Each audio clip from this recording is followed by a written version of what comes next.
ಯೋ guys, ಎಲ್ಲರೂ ಹೇಗಿದ್ದೀರಾ? ಎಲ್ಲರೂ ಖಂಡಿತ ಚೆನ್ನಾಗಿರ್ತೀರಾ ಅಂತ ನಾನು ನಂಬ್ತೀನಿ. ಇವತ್ತು ನಾವು ನೋಡೋ ಮೂವಿ ಯಾವುದು ಅಂದ್ರೆ ಇವಾಗ ಅಟ್ ಪ್ರೆಸೆಂಟ್ ವೈರಲ್ ಆಗಿ ಟ್ರೆಂಡ್ ಆಗಿ ಎಲ್ಲ ಕಡೆನೂ ಒಳ್ಳೆ ಹೆಸರು ಮಾಡ್ತಾ ಇರುವ ಕಾಂತಾರ ಅನ್ನೋ ಕನ್ನಡ ಮೂವಿನೇ ಈ ವಿಡಿಯೋದಲ್ಲಿ ನಾವು ನೋಡ್ತಾ ಇದೀವಿ.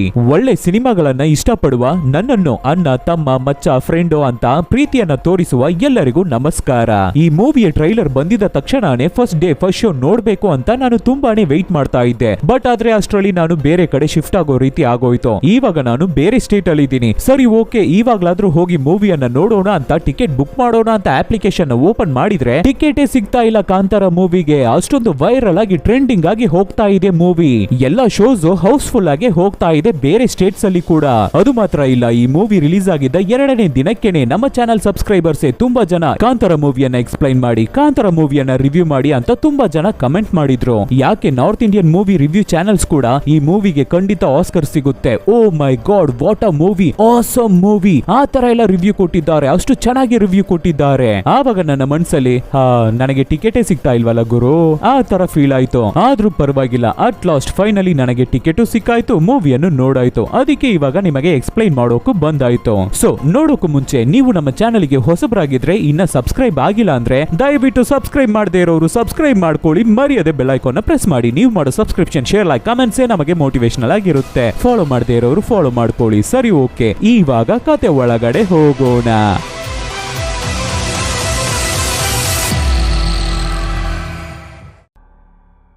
ಓಪನಿಂಗ್ ಸೀನ್ ಅಲ್ಲಿ 1847 ಕರ್ನಾಟಕ. ಒಬ್ಬ ರಾಜ, ಆ ರಾಜನ್ ಹತ್ರ ಎಲ್ಲವೂ ಇದೆ. ಚಿನ್ನ, ವಜ್ರ, ಸುಂದರವಾದ ಹೆಂಡತಿ, ಮಕ್ಕಳು, ಏಕ್ರೆ ಲೆಕ್ಕದಲ್ಲಿ ಜಮೀನು. ಕರೆದಿದ್ದ ತಕ್ಷಣ ಅವನಿಗೆ ಬಂದು ಕೆಲಸ ಮಾಡಿ ಕೊಡೋದಕ್ಕಾಗಿ ಗುಲಾಮರಿದ್ದಾರೆ. ಅವನನ್ನ ಸುತ್ತ ಯಾವಾಗ್ಲೂ ಕೆಲಸದವರು ಇರ್ತಾನೆ ಇರ್ತಾರೆ. ಆದ್ರೆ ಇಷ್ಟು ಇದ್ರೂ ಕೂಡ ಆ ರಾಜನಿಗೆ ನೆಮ್ಮದಿ ಅನ್ನೋದು ಮಾತ್ರ ಇರ್ತಾ ಇಲ್ಲ. ಒಂದು ದಿನ ಲೈಫೇ ಬೇಜಾರಾಗಿ ಬೋರ್ ಆಗಿ ಅವನ ಕುದುರೆಯನ್ನ ತಗೊಂಡು ಅರಮನೆ, ಆಸ್ತಿ ಅಂತ ಎಲ್ಲವನ್ನು ಬಿಟ್ಬಿಟ್ಟು ಎಲ್ಲಿಗೋ ಹೋಗ್ಬಿಡ್ತಾ ಇದ್ದಾನೆ ರಾಜ. ತುಂಬಾ ಊರಿಗೆ ಹೋಗ್ತಾ ಇದ್ದಾರೆ, ದೇವಸ್ಥಾನಗಳಿಗೆ ಹೋಗ್ತಾ ಇದ್ದಾರೆ. ಆದರೂ ಕೂಡ ರಾಜನಿಗೆ ಕೊನೆವರೆಗೂ ನೆಮ್ಮದಿನೇ ಸಿಕ್ಲೇ ಇಲ್ಲ.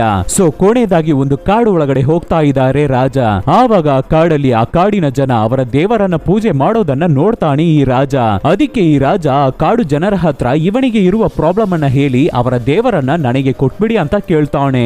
ಆವಾಗ ಅಲ್ಲಿರುವ ಡೆಮಿಗಾಡ್ ಅಂದ್ರೆ ದೇವರು ಮೈ ಮೇಲೆ ಬಂದಿದೆ ಅಂತ ಡ್ಯಾನ್ಸ್ ಮಾಡಿ ಭವಿಷ್ಯ ಹೇಳ್ತಾರೆ ಅಲ್ವಾ ಪೂಜಾರಿ. ನಮ್ಮ ದೇವರನ್ನೇ ಕೇಳ್ತಾ ಇದೀಯಾ, ನಿನಗೆ ಎಷ್ಟು ಧೈರ್ಯ ಇರಬೇಕು ಅಂತ ತುಂಬಾನೇ ಕೋಪ ಮಾಡ್ಕೊಂಡು ಕೇಳ್ಬೇಕಾದ್ರೆ, ಅದಕ್ಕೆ ಆ ರಾಜ ಕೋಪ ಮಾಡ್ಕೋಬೇಡಿ, ನಿಮಗೆ ಏನೇ ಬೇಕಾಗಿದ್ರು ಅದನ್ನ ನಾನು ಕೊಡ್ತೀನಿ, ದಯವಿಟ್ಟು ನಿಮ್ಮ ದೇವರನ್ನ ಮಾತ್ರ ನನಗೆ ಕೊಟ್ಬಿಡಿ ಅಂತ ಕೇಳ್ಬೇಕಾದ್ರೆ, ಅದಕ್ಕೆ ಡೆಮಿಗಾಡ್ ಹಾಗಾದ್ರೆ ನನ್ನ ಜನರಿಗೆ ನಿನ್ನ ಭೂಮಿಯನ್ನ ಎಲ್ಲವನ್ನು ಕೊಡು ಅಂತ ಹೇಳ್ಬೇಕಾದ್ರೆ, ಅದಕ್ಕೆ ಕೂಡ ರಾಜ ತಕ್ಷಣ ಒಪ್ಕೋತಾರೆ.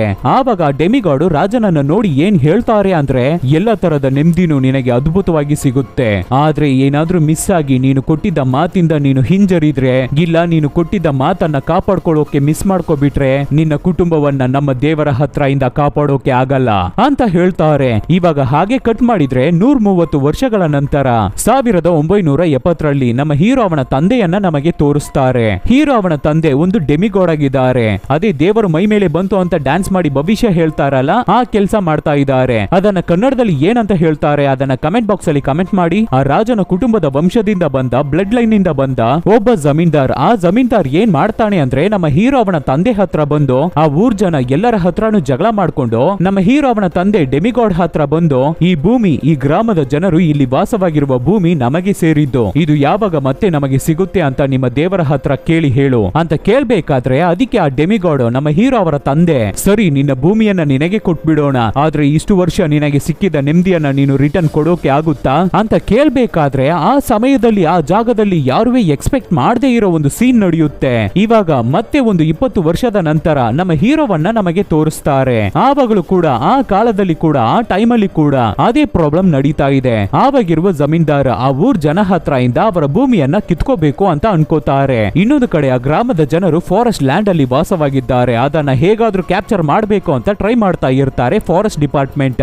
ಆಮೇಲೆ ಏನಾಯ್ತು, ಹೀರೋ ಏನ್ ಮಾಡ್ತಾನೆ ಅನ್ನೋದೇ ಈ ಕಾಂತಾರ ಮೂವಿಯ ಕತೆ. ನಮ್ಮ ಇಂಡಿಯಾದಲ್ಲಿ ತುಂಬಾ ಜನರಿಗೆ Hindi movie, Telugu movie, Tamil movie, ಯಾಕೆ ಮಲಯಾಳಂ ಮೂವಿ ಕೂಡ ತುಂಬಾನೇ ಪರಿಚಯ ಆಗಿರುತ್ತೆ. ಆದರೆ ಕನ್ನಡ ಮೂವಿ ಬಗ್ಗೆ, ಕನ್ನಡ ಸಿನಿಮಾ ಇಂಡಸ್ಟ್ರಿ ಬಗ್ಗೆ ಗೊತ್ತೇ ಇರಲಿಲ್ಲ, ಪರಿಚಯನೇ ಆಗಿರ್ಲಿಲ್ಲ. 2013 ನಂತರ ಪವನ್ ಕುಮಾರ್ ಅವರ ಡೈರೆಕ್ಷನ್ ಅಲ್ಲಿ ರಿಲೀಸ್ ಆಗಿದ್ದ ಲೂಸಿಯಾ ಮೂವಿಯ ನಂತರ, ಆ ಮೂವಿಯ ಗೆಲುವಿನ ನಂತರ ಕನ್ನಡ ಇಂಡಸ್ಟ್ರಿ ಬಗ್ಗೆ ಎಲ್ಲರಿಗೂ ಪರಿಚಯ ಆಗೋಕೆ ಶುರುವಾಯಿತು.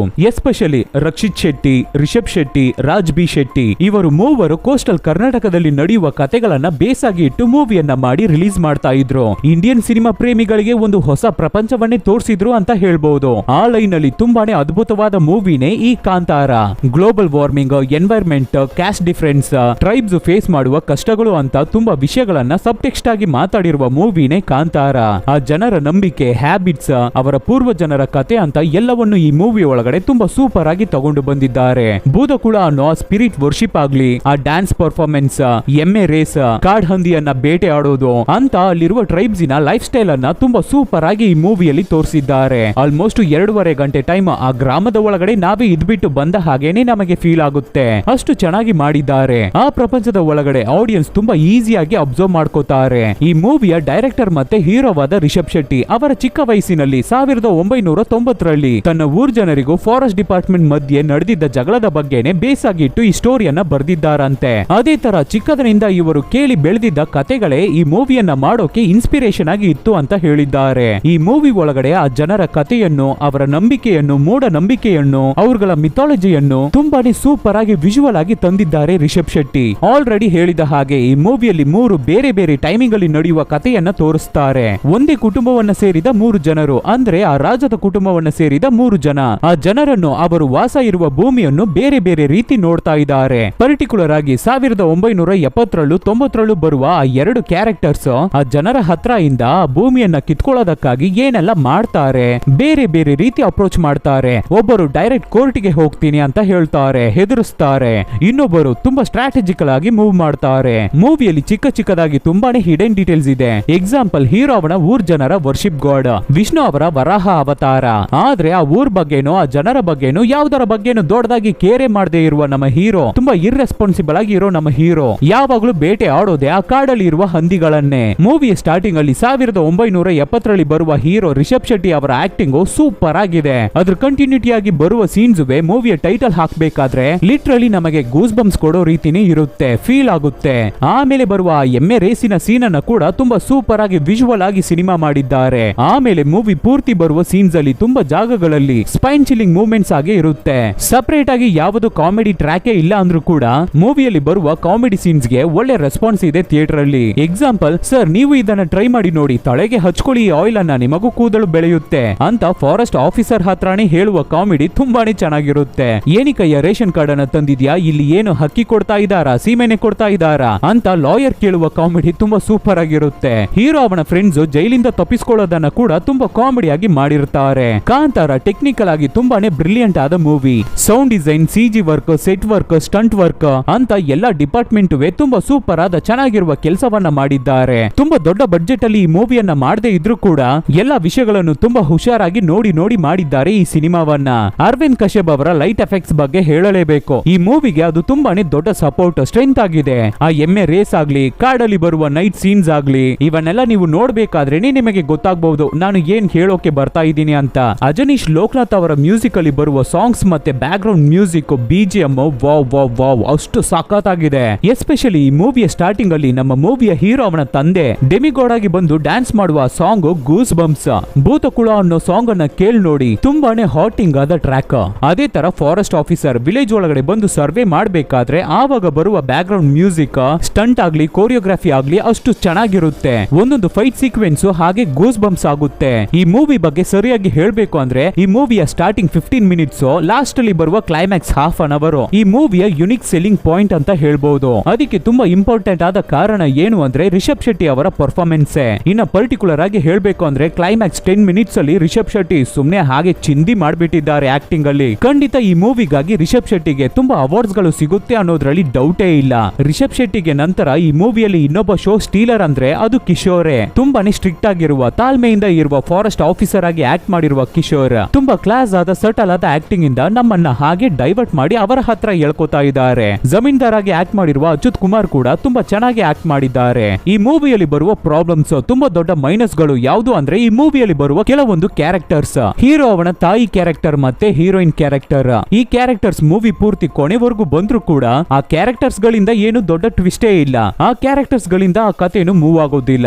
ಬೇರೆ ಯಾವುದೇ ರೀತಿಯಲ್ಲೂ ಕಾಂಟ್ರಿಬ್ಯೂಷನ್ ಇಲ್ಲ ಆ ಕ್ಯಾರೆಕ್ಟರ್ಸ್ ಗಳಿಗೆ. ಈ ಕ್ಯಾರೆಕ್ಟರ್ಸ್ ಗಳನ್ನ ಕಥೆಯಿಂದ ರಿಮೂವ್ ಮಾಡಿ ಬಿಟ್ರು ಕೂಡ ಕತೆಗೆ ಯಾವುದೇ ತರ ಪ್ರಾಬ್ಲಮ್ ಇಲ್ಲ, ಡ್ಯಾಮೇಜ್ ಆಗಲ್ಲ. ಇವ್ರುಗಳನ್ನ ರಿಮೂವ್ ಮಾಡಿಬಿಟ್ಟು ಬರೀ ಮೂವಿಯನ್ನ ನೋಡಿದ್ರು ಕೂಡ ಮೂವಿಗೆ ಯಾವ ತರದ ಲಾಸು ಇಲ್ಲ. ಹೀರೋಯಿನ್ ಕ್ಯಾರೆಕ್ಟರ್ ನ ನೋಡಿದ್ರೆ ಬರೀ ಲವ್ ಸೀನ್ಸ್ ಗೆ ಮಾತ್ರನೇ ಬಂದು ಹೋಗ್ತಾ ಇದ್ದಾಳೆ. ಗೌರ್ಮೆಂಟ್ ಕೆಲಸ ಸಿಕ್ಕಿದ ತಕ್ಷಣನೇ ಅವಳಿಗೆ ಹೀರೋ ಮೇಲೆ ಲವ್ ಬಂದ್ಬಿಡ್ತಾ ಇದೆ. ಇನ್ನೊಂದು ಸೀನ್ ಅಲ್ಲಿ ಸಿಂಪಲ್ ಆಗಿ ನಿನಗೆ ಇಷ್ಟ ಇಲ್ಲ ಅಂದ್ರೆ ಈ ಕೆಲಸವನ್ನ ನಾನು ಬಿಟ್ಬಿಡ್ತೀನಿ ಅಂತ ಹೇಳ್ತಾಳೆ. ಹೀರೋ ಅವನ ತಾಯಿಯ ಕ್ಯಾರೆಕ್ಟರ್ ಮೂವಿ ಪೂರ್ತಿ ಹೀರೋವನ್ನ ಬೈಯೋದೇ ಕೆಲಸ, ಬೇರೆ ಏನೂ ಇಲ್ಲ. ಇನ್ನೊಂದು ಮೈನಸ್ ಆ ಜಮೀನ್ದಾರಿನ ಕ್ಯಾರೆಕ್ಟರ್ ಆರ್ಕ್. ಆ ಜಮೀನ್ದಾರ್ ಕ್ಯಾರೆಕ್ಟರ್ ಅನ್ನ ಇಟ್ಟು ಏನ್ ಮಾಡ್ತಾರೆ ಅನ್ನೋದನ್ನ ನಾವೇ ಆಡಿಯನ್ಸ್ ಈಸಿಯಾಗಿ ಗೆಸ್ ಮಾಡಿ ಬಿಡಬಹುದು, ಆ ತರ ಇದೆ. ಅದರಲ್ಲೂ ಮೂವಿಯ ಬಿಗಿನಿಂಗ್ ಅಲ್ಲಿ ಅವರನ್ನ ತುಂಬಾ ಒಳ್ಳೆಯವರಾಗಿ ತೋರಿಸೋದು ತುಂಬಾನೇ ಆಬ್ವಿಯಸ್ ಆಗಿದೆ. ಅದು ಮಾತ್ರ ಇಲ್ಲದೆ ಏನ್ ನಡೀತು ಅನ್ನೋದನ್ನ ಅವರ ಮಗನಿಗೆ ಸ್ಟೋರಿಯಾಗಿ ಹೇಳ್ಬೇಕಾದ್ರೆ ಅವರ ಮಗನಿಗೆ ಕತೆ ಹೇಳುವ ಮುಖಾಂತರ ಆಡಿಯನ್ಸ್ ಗೆ ಈ ಸ್ಟೋರಿಯನ್ನ ಕನ್ವೆ ಮಾಡೋದ್ರ ಟೆಕ್ನಿಕ್ ಅಷ್ಟೇನು ಸೆಟ್ ಆಗ್ಲಿಲ್ಲ. ಸೆಕೆಂಡ್ ಹಾಫ್ ಅಲ್ಲಿ 2-3 ಸೀನ್ಸ್ ಅಷ್ಟೇನು ಇಂಟ್ರೆಸ್ಟಿಂಗ್ ಆಗಿ ಇರಲಿಲ್ಲ. ಎಕ್ಸಾಂಪಲ್ ಗೆ ಸೆಕೆಂಡ್ ಹಾಫ್ ಅಲ್ಲಿ ಬರುವ ಕಬ್ಬಿನ ಫ್ಯಾಕ್ಟರಿಯಲ್ಲಿ ನಡೆಯುವ ಫೈಟಿಂಗ್ ಸೀನ್ಸ್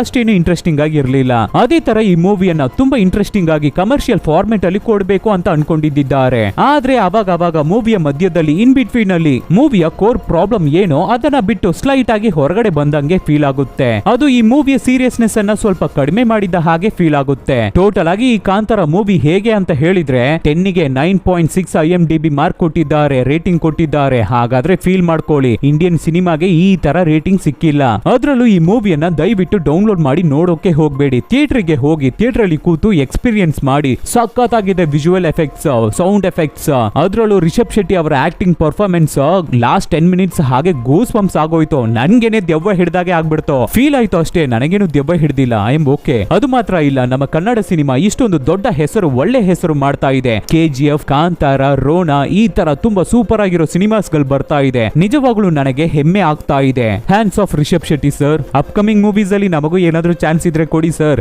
ಅಸಿಸ್ಟೆಂಟ್ ಡೈರೆಕ್ಟರ್ ಆಗಿ. ಸೊ ಈ ಮೂವಿಯನ್ನ ನಾನು ಎಕ್ಸ್ಪ್ಲೈನ್ ಮಾಡಿಲ್ಲ, ಜಸ್ಟ್ ರಿವ್ಯೂ ಮಾಡಿದ್ದೀನಿ ಅಷ್ಟೇ. ನಿಮಗೆ ಕ್ಯೂರಿಯಾಸಿಟಿ ಬಂದು ಥಿಯೇಟರ್ಗೆ ಹೋಗಿ ನೀವು ಮೂವಿಯನ್ನ ನೋಡ್ಬೇಕು, ಆ ಮೂವಿಯನ್ನ ಸೆಲೆಬ್ರೇಟ್ ಮಾಡಬೇಕು, ದೊಡ್ಡ ಹಿಟ್ ಮಾಡಿಸ್ಬೇಕು ಅಂತಾನೆ ನಾನು ಜಸ್ಟ್ ರಿವ್ಯೂ ಮಾಡಿದ್ದೀನಿ. ಸೊ ಎಲ್ಲರೂ ಥಿಯೇಟರ್ಗೆ ಹೋಗಿ ಮೂವಿಯನ್ನ ಸಪೋರ್ಟ್ ಮಾಡಿ, ಎಕ್ಸ್ಪೀರಿಯನ್ಸ್ ಮಾಡಿ. ಖಂಡಿತ ವರ್ತ್ ಇರುವ ಮೂವಿ, ಲೈಫ್ ಟೈಮ್ ಅಲ್ಲಿ ನೀವು ಮರೆಯೋಕೆ ಆಗಲ್ಲ ಅಂತಹ ಮೂವಿ. Thank you.